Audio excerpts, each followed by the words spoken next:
ऐसे पुरुषों का संग न करो जो सांसारिक परिवार के मोह और राग में आसक्त होकर भोगों को सुख मान रहे हैं। ऐसे लोगों का संग नहीं करना चाहिए, नहीं बहुत बड़ी हानि हो जाती है। ये हमने देखा है, विचरण के समय हमने इस बात को देखा है। कई ऐसे साधक बहुत सावधान, मतलब परिवारासक्त मोही पुरुषों का संग साधक के लिए जहर है।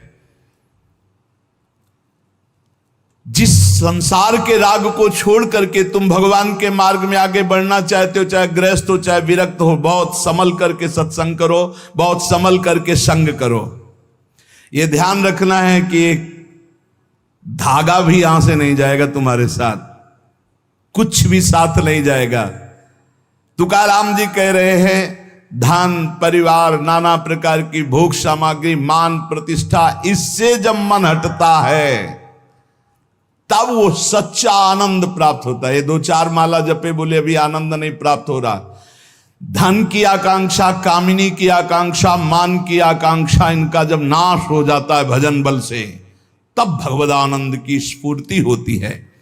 पर ये कुतर्की जन फिर भी उसका पिंड नहीं छोड़ते। कंचन कामिनी कीर्ति पर विजय प्राप्त किए हुए महापुरुष को भी कुतर्की जन उस समय भी उसका पिंड नहीं छोड़ते।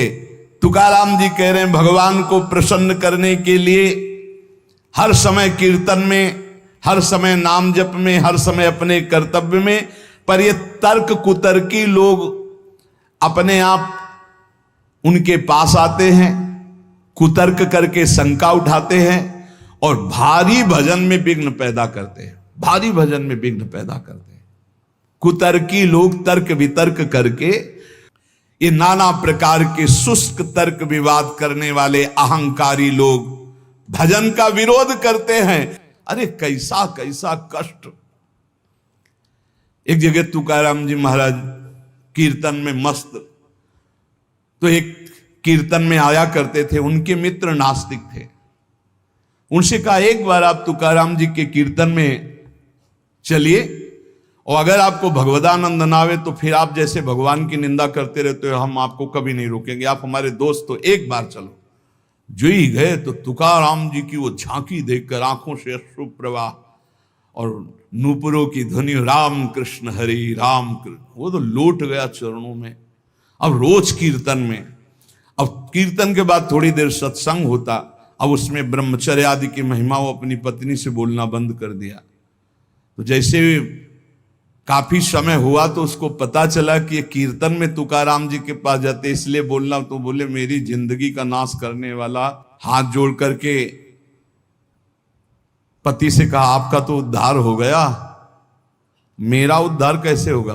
बोले चलो चलते हैं आज कीर्तन में। बोले नहीं, पहला कदम अपने गुरुदेव को घर में लाओ, एक बार चरणामृत उतारें, घर में चरणामृत डालें, फिर भगवान मेरी ये पत्नी को कैसे, जैसे मेरी बुद्धि शुद्ध हो गई, इसे बड़ा प्रसन्न हुआ। तुकाराम जी से कहा जा गया, अपार कृपा आपकी, पूरी बात बताई। उनका भाई यदि तुम्हारी पत्नी को ऐसी प्रसन्नता और तो मैं अवश्य चलूंगा। सीधे सरल भक्त आ गए, उसने बीच आंगन में बैठाला, जो दरवाजा रसोई का था उसी के सामने, और पहले से 5 लीटर पानी खौलने को रख दिया था।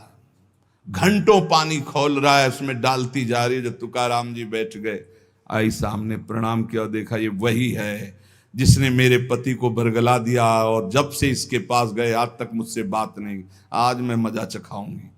और बस कपड़ा से पकड़ भगोना लाई, ऊपर तुकाराम खौलता हुआ पानी, विठ्ठल विठ्ठल पांडुरंगा पांडुरंगा, सब छाले छाले पूरा शरीर, और गर्म पानी इतना। ऐसे थोड़ी संतों के जीवन में तुम्हें कैसे कैसे कष्ट बताए।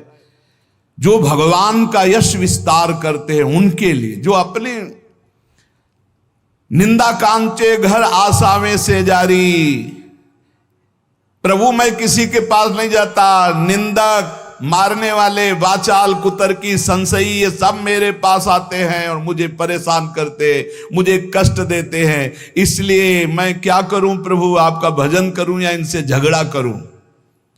ये पाखंडी लोग मेरे पीछे पड़ गए विट्ठल, मैं उनसे क्या कहूं, मैं नहीं जानता ये छल कपट, ये लड़ाई झगड़ा। मैं तुम्हारे पांव पड़ता हूं, उनके भी पांव पड़ता हूं, मुझे भजन करने दो, इनसे दूर रखो।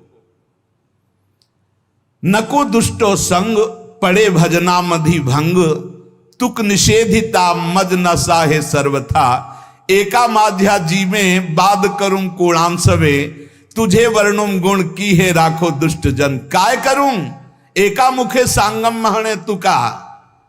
तुकाराम जी कह रहे हैं अगर दुष्ट पुरुष का संग दुष्ट करे तब तो निभ जाएगा, लेकिन दुष्ट का संग अगर साधु से करवाओगे तो भजन भंग हो जाएगा। नको दुष्ट संग पड़े भजना मदि भंग। प्रभु ये दुष्ट लोग मुझे नीचा दिखाना चाहते हैं।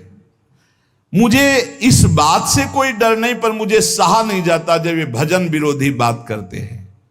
मैं अपने को अकेला देख रहा हूं प्रभु, किस किस से वाद करूं। ये आपका गुण नहीं बखानते, ये दुष्ट जन आकर के आपकी अवहेलना करते। तुकाराम कहता है एक मुख है, किस किस को उत्तर दूं।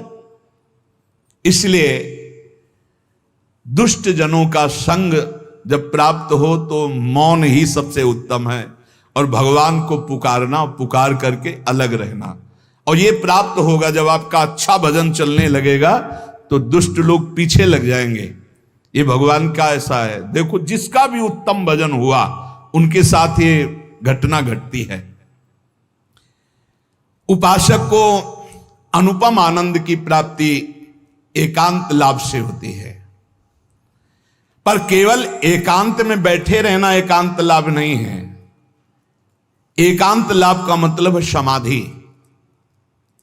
चाहे वो सबके बीच में बैठा भी हो, अपनी बुद्धि को परमात्मा में निरंतर लगाना। परमात्मा में लगाने के 4 रूप हैं, नाम धाम लीला रूप।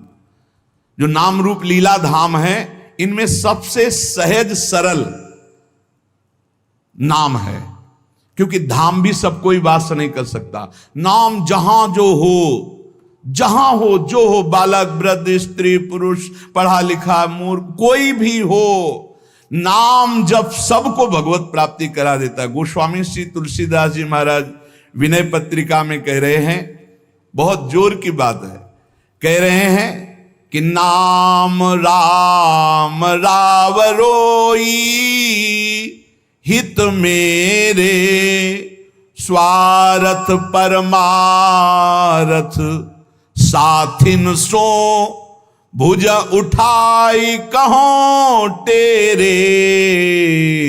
नाम राम राव रोई हित मेरे।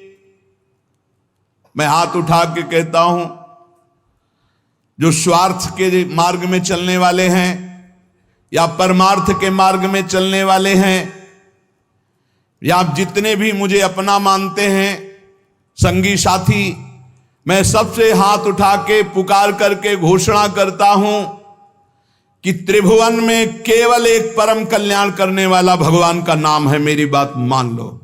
गोस्वामी तुलसीदास जी नाम चल रहा है, कहीं भी हो आपको भगवत प्राप्ति हो जाएगी। नाम चल रहा है, नाम। जननी जनक तजो जनमी, करम बिनु विधु ही सृजो अवडेरे। मोहू सो को कहत राम ही को, सो प्रसंग के ही केरे। देख लो मेरा भाग्य, जन्म लेते ही माता चली गई। बड़े महापुरुषों के साथ बड़ी घटनाएं घटती हैं। जन्म लेते ही माता चली गई। अभागी जानकर पिता ने कभी प्यार नहीं किया, त्याग कर दिया। जिस पुत्र के प्रकट होती मेरी अर्धांगिनी चली गई, मैं ऐसे पुत्र का मुंह भी नहीं देखना चाहता। तो माता ने तो शरीर त्याग के चली गई, पिता ने मुझे त्याग कर दिया। ब्रह्मा ने मुझे कुछ अभागा ही रचा है, गोस्वामी तुलसीदास जी कहते हैं। बड़ा बेढप मेरे भाग्य की रचना करी। जिसके दरवाजे में खड़े हो जाते टुकड़ा नहीं देता, भगा देता। जिस दासी ने पालन पोषण किया, कुछ दिन बाद वो भी पधार गई। सबको ये भ्रम हो गया कि तुलसीदास जी महाराज के लिए कि बड़ा भागा बालक है, जिसके दरवाजे पे खड़ा होगा कोई घटना घट जाएगी, कोई भोजन नहीं देता। बोले ब्रह्मा ने कुछ भाग्य ही ऐसा रचा था। अब जो मुझे समझ में आया कि मेरा जो भाग्य बदला वो राम नाम से, राम राम राम, पकड़ो बात को पकड़ो। अब तो कोई कोई कहता है कि तुलसी राम का है, अब अभाग्य मिट गया। बड़े बड़े बादशाह ताज उतार कर रखते हैं, जानते हुए सब क्यों हो रहा है? क्योंकि हमने राम नाम का आश्रय ले लिया। अब खूब राम राम राम राम जपता हूं, उसका परिणाम हुआ कि सब कोई सम्मान देता है, सब ताज उतार के रख रहे हैं, प्रणाम नमस्कार दुनिया वाह वाह। क्यों? क्योंकि राम राम जपता हूं, राम का हूं, इसलिए। बात समझो। अगर पकड़ पाओ, कह रहे हाथ उठा के कह रहा हूं, जन्म से अभागा कहा गया, मां पधार गई पिता त्याग दिया, संसार के लोग कहते अभागा है, लेकिन राम नाम का प्रताप ऐसा उदय हुआ। मोहू से को कहत राम ही को सो प्रसंग कह के रे। उसी नाम के बल से लोग अब कहने लगे तुलसी तो राम का है। फिर ओ ललाट बिनु नाम उदर लगी, दुखो दुखित मोहि हेरे। आहा, जब मैं राम नाम का आश्रय नहीं लिए था, तब पेट भरने के लिए द्वार द्वार पर ललचाकर भूख से व्याकुल होकर खड़ा होता। उस समय मेरी दशा मुझे याद है कि अगर दुख देखे तो दुखी हो जाए, ऐसी मेरी दशा थी। बालक अवस्था, भूख से व्याकुल, दूसरे के दरवाजे पे खड़ा और धक्का मार के लोग भगा देते, अभागी है। फिर ओ ललाट बिनु नाम उदर लगी, दुखो दुखित मोहि हेरे। अब बोले नाम प्रसाद लहत रसाल फल, अब हो बबूर बहेरे। नाम राम राव रोई हित मेरे। जब नाम जब शुरू हुआ तो नाम की कृपा से क्या हुआ कि बबूल और बहेड़े के जो वृक्ष थे, अब उनमें आम लग गया। मान लो मेरा जीवन बबूल का पेड़ था, बहेड़े का पेड़ अपवित्र माना जाता है, लेकिन उसमें आम लग सकता है, लेकिन लग गया क्योंकि मेरा जीवन ऐसा था। आज परमानंद की बाढ़ आ रही। बोले वे किसके बल से? बोले राम राम राम नाम के बल से आई। नाम प्रसाद लहत रसाल फल, रसाल माने आम का फल, अब हो बबूर बहेरे। पहले तो मैं कैसा था? बोले बबूल का पेड़, काटा ही उगेगा, दुख ही मिलेगा। जब नाम का जप शुरू किया तो उसी बबूल में रसाल लग गया, आम का फल, अर्थात महान आनंद। साधत साधु लोक परलोक ही, सुनि गुनि जतन घनेरे। तुलसी के अवलंब नाम को, एक गांठ कई फेरे। नाम राम राव रोई हित मेरे।